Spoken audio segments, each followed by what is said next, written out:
Skolēniem un viņu vecākiem atpūtai palicis pavisam nedaudz, jo pēc pāris nedēļām sāksies jaunais mācību gads. Līdz ar to Liepājas izglītības iestādēs notiek pēdējie remontdarbi, lai tās sakārtotu.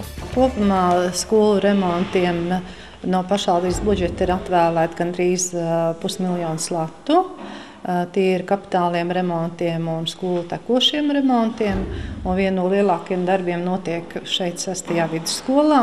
Zīmīgi ir tas, ka šogad 6. vidusskolai aprit 90 gadu, tātad tas ir jubilejas laiks. Un tāpēc arī būtu svarīgi skolu sakārtot šo jubileju. Kā jūs redzat, notiek grīdu remonti, notiek sen gaidīts kāpņu remonts, kurš bija izdrupušs, un tagad būs ļoti skaists. Ir toalešu remonts, pie sporta zāles ir remonts toaletēm, sanitāriem mezgliem. Tie ir lieli darbi, kur tiks paveikti, un skola tiek saposti jaunajam mācību gadam un sagaidot jubileju. Mums ir izstrādāta tāda programma, ilgtermiņa programma, kurā ir vajadzīgi ļoti daudz miljonu, lai visu skolas sakārtotu, bet mēs veiksmīgi ejam uz priekšu, un to liecina kaut vai tas, ka pēdējos gados uz mācībām Liepājas skolās piesakās arvien vairāk citu pašvaldību bērni. Un es domāju, ka mēs esam pareizi un mērķiecīgi strādājuši, izveidojot valsts ģimnāziju, spēcinot 5. vidusskolu un visas pārējās, ka tas ir tāds, varētu teikt, veiksmes stāsts. Iepriecinoši ir fakts, ka šogad ievērojami pieaudzis pirmklasnieku skaits, kas ir lielākais pēdējo 5 gadu laikā. 2008. un 2009. mācību gadā pirmās skolas gaitas uzsāka 738 skolēni. Šogad uz 1. klasi ir pieteikušies 853 skolēni. Jo šajā laikā, kad krītas skolēnu skaits, demogrāfiskās problēmas, ekonomiskā emigrācija, tas ir ļoti svarīgi piepildīt skolas, lai ir skolotājiem darbs, lai arī skolu ēku uzturēšanas izmaksas varētu efektivizēt, jo mazāk bērni, jo dārgākas izmaksas.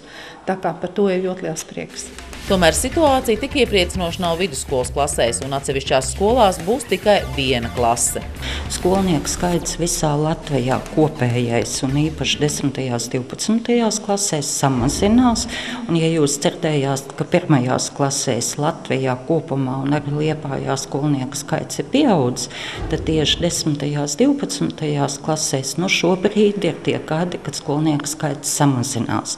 Tieši tādēļ pavasarī Liepājas pilsētas doma pieņēma jaunus noteikumus, kuri tagad atļauj atvērt 10. klasi ar skolnieku skaitu 25. Ja agrāk mums šī latiņa bija 50 skolēni, tad tagad 25.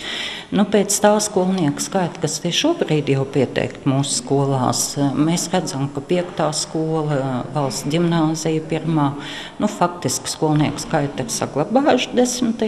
klasēs. Mazāk skolnieku būs 8. vidusskolā, 6. vidusskolā, 15. skolā. Tā kopējā tendence ir. Jāsaka gan, ka tās skolas, kurās būs viena vidusskolas klase, būs skolēnu ziņā bagātas. Tajās mācīsies 34–35 skolēni. Skolai ir pašai iespējas arī lemt par to kopā ar skolas padomi, vai tā būs viena paralēla klase, vai tās būs 2 paralēla klases. Ja? Bet ņemot vērā, ka pašlaik finansējums, valsts finansējums nāk uz skolu pēc principa nauda sako skolēnam, tad skolai pašai ir rūpīgi jāizvērtē šos izglītības kvalitātes aspektus, finansiālos aspektus, kā labāk ir strādāt. Vai apvienotā klasē, ar lielu skolnieku skaitu, jo ir atsevišķi mācību priekšmeti, kur tik un tā var dalīt grupās skolēnus, vai strādāt varbūt 2 mazās klasēs. Tā ir skolas iekšējā izvēle. Ja iepriekšējos gados piesaistot dažādus ārējus finansējumus, Liepājas izglītības iestādes tika sakārtots un nosiltināts no ārpuses, tad iekštelpās darbu ir ļoti daudz, kas plānveidīgi iespēja robežās tiek veikti. Plānots arī tiem nākotnē piesaistīt Eiropas Savienības struktūra fondu līdzekļus.